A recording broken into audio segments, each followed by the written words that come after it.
वाले ने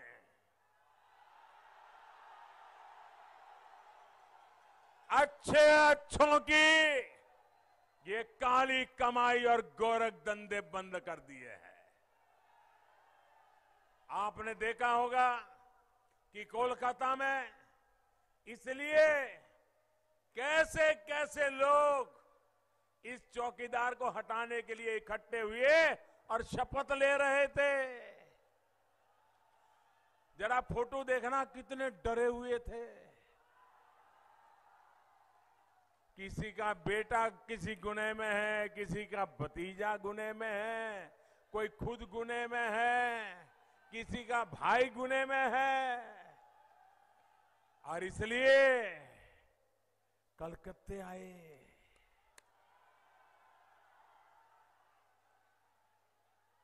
वो लोग 4 वर्ष पहले तक एक दूसरे का चेहरा देखना पसंद नहीं करते थे। जो चीख चीख कर एक दूसरे को जेल भेजने का ऐलान करते थे, वही गले लग रहे थे।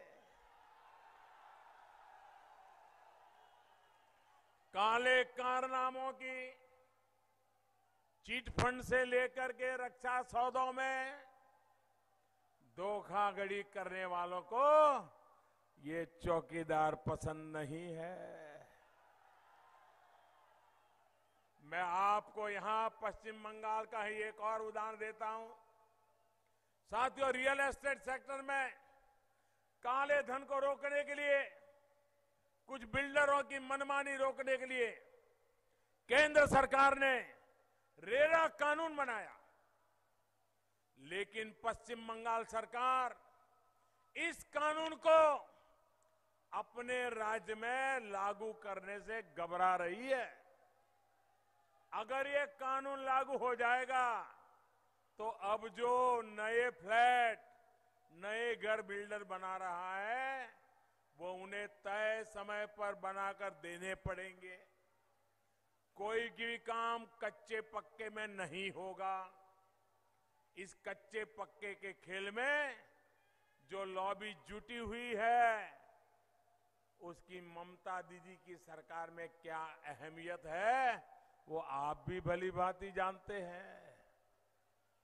ये चिटफंड हो, शारदा हो, पेंटिंग हो, सारे तार एक ही दरवाजे पर जा रहे हैं। भाई और बहनों, मुझे जो ये पानी पी पी करके कोसा जाता है, गालियां दी जाती है, उसकी वजह यही है कि मैं भ्रष्टाचार और काले धन के खिलाफ कार्रवाई कर रहा हूं। और इसी वजह से ये लोग इतना बौखला गए हैं कि जांच एजेंसियों तक उनको पश्चिम बंगाल आने से मना कर रहे हैं। अरे दीदी, अगर कुछ गलत किया नहीं है तो इतना डरने की भी जरूरत क्या है? अरे किस बात का डर लग रहा है रे?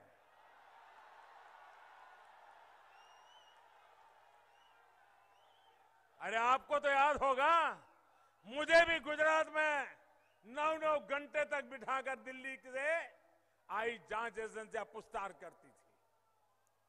वहां भी सीबीआई अपना खेल करती थी। उस समय की यूपीए की सरकार सीबीआई का दुरुपयोग हमारे खिलाफ करती थी, जो चाहे वो करवाती थी।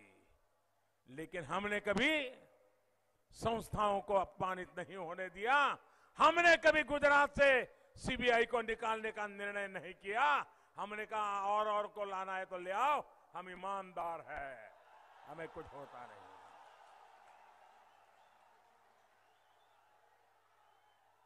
लेकिन वो डरे हुए हैं।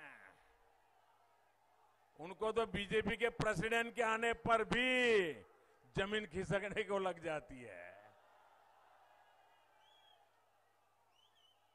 कभी हेलीकॉप्टर को मत उतरने दो, कभी यात्रा मत करने दो। अरे दीदी ये तुम्हारे खेल कितने दिन चलने वाले हैं। भाई और बहनों, ये लोग जितना भी गालियां देते रहे, आप सभी के आशीर्वाद से काले धन और भ्रष्टाचार के खिलाफ मेरी लड़ाई जारी रहेगी।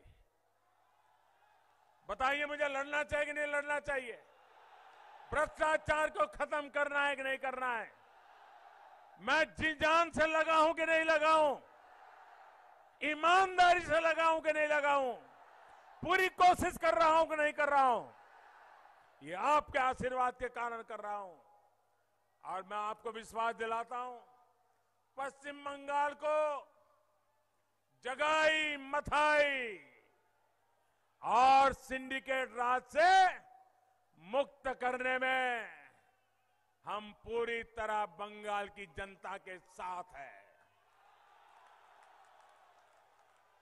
आपका यही विश्वास है जो मुझे दिन रात दौड़ने के लिए प्रेरित करता है, ताकत देता है। इसी विश्वास को बनाए रखते हुए एक बार फिर से नए बजट से मिलने वाले लाभ के लिए मैं देशवासियों को, बंगाल वासियों को, दुर्गापुर वासियों को हृदयपूर्वक बधाई देता हूं।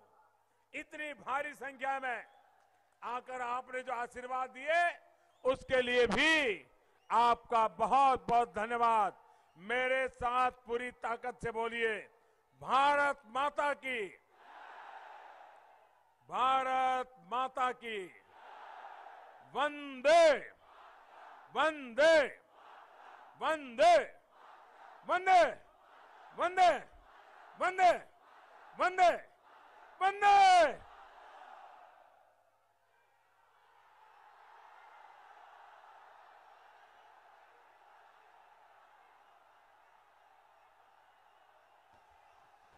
আমরা অশেষ ধন্যবাদ জানাচ্ছি মাননীয় প্রধানমন্ত্রীকে। এত হাজার হাজার জনতা আজকে এসছেন, আমাদের এই দুর্গাপুরের মানুষের কাছে তিনি পৌঁছেছেন, সুচিন্তিত বক্তব্য পেশ করেছেন। বলুন আমার সঙ্গে, ভারত মাতা কি, ভারত মাতা কি, বিজেপি জিন্দাবাদ, বিজেপি জিন্দাবাদ।